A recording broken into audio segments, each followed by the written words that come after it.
This is Brian Nexus from thesproutarian.com, and today we're going to talk about low sodium levels in the vegan diet. Now here was me naively believing for many years I was getting all the high nutrient levels, and then one day, just recently actually, in 4 or 5 months ago, I just started crunching some numbers and I found out that I was only getting 6% RDA of sodium. You know, I'd always crunched numbers over the years and I just left sodium out. I just didn't think much about it. Don't know why, but I got 6% of sodium. Then I was starting to crunch numbers for a lot of different diets using the Department of Agriculture data. And I was finding a lot of vegan diets people were on, high fruit diets, a little bit of green vegetables. You know, they're getting like 13, 20% tops in sodium.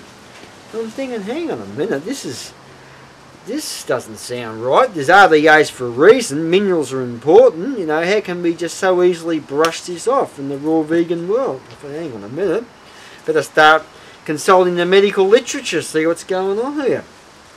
And found out some really disturbing things. This is what I found. There's quite a lot of studies, but I'll just point to 2 here that I found. There's a 2013 study, sodium intake in populations.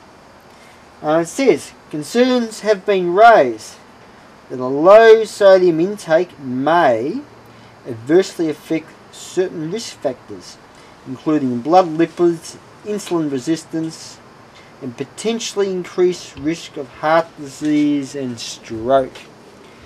And you hear occasionally of vegans having heart attacks. You know, they got hang on, what is it? High homocysteine levels, and who knows? Maybe they got very low salt levels as well. Some of these raw vegans. But anyway, here's another study, 2014 one, a meta-analysis done of a bunch of different studies in the peer-reviewed literature. Compared with usual sodium intake, low and excessive sodium diets are associated with increased mortality. Now, it's not proving it, but it's associating it with increased mortality. And you've got to use your common sense here. It's an essential mineral. You're not getting enough of it. So if you don't get enough of your minerals, nutrition, problems occur. Raw vegans are not getting a lot of the sodium. Now, you can eat 40 carrots a day, get your RDA for sodium. You can have a bucket of celery or whatever, but who's going to do that?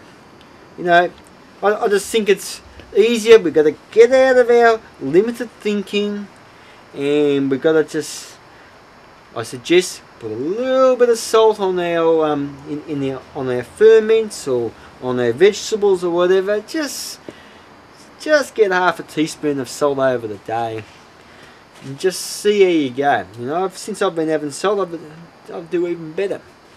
Since having a bit of coconut fat to my chia and flax seeds to increase the EPA DHA fatty acids, feeling better. Other people say the same. The point is, we don't want to be narrowly focused and say, oh, because it's not living and growing, then it's no good. Well, look, what would you rather do? Would you rather do without the salt and not get the sodium and become mineral deficient, or you want to say, well, at least I'm having living plants? And you know, you've got to get out of these narrow-minded ideas, because the raw vegan diets are failing. We've got limited, narrow-minded thinking. We're not helping ourselves. Let's get the nutrients. Let's just keep most of the diet as possible from plant foods. If we need a little bit of help from some fats and some salt, so be it. Now, the salt may have a few toxins from the ocean or the Himalayan salt. Well, that's when you bring chlorella into it. That's when you bring seaweeds into it. That's when you bring distilled water into it. Because what that does, it'll chelate the heavy metals, brings them out of the body. So that's all we can do. You know, better to do that than not at all and to become deficient. So just something to think about. I've got a topic on the website at the Sproutarian about low sodium. Just, you know, touches on this. A lot of vegans are starting to become more aware of this now. So a little bit of salt, or, you know, juice a bucket of carrots and other things. But, you know, do what you need to do. This is Brian Nexus from the Sproutarian.com. Hope people keep this in mind. Very important issue. Thank you very much.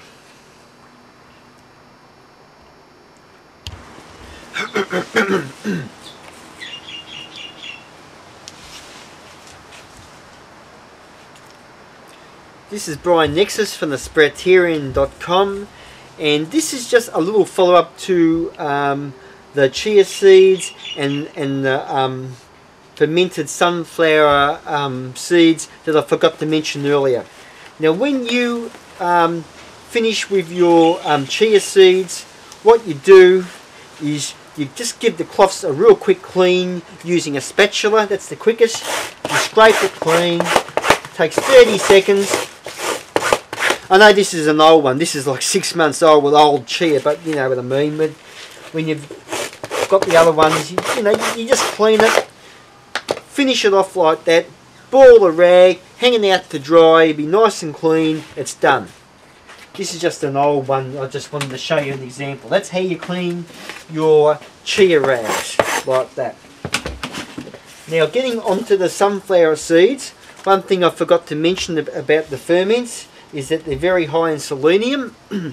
You will find that a lot of natural hygiene diets very low in selenium, so you really want to be getting the seeds into you. They are one of the foremost foods, and the sprouted sunflower seeds are also one of the highest antioxidant foods known to man.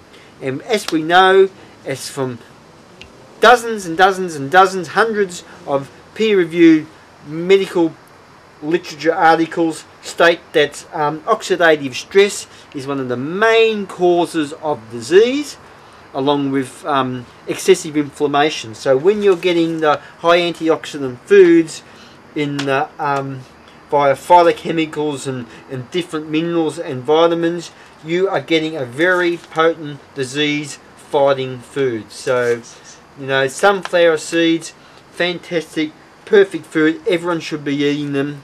So you just have them as much as you can. Have them regularly. Ferment them. Get the vitamin K2, like I said, and it's all beautiful.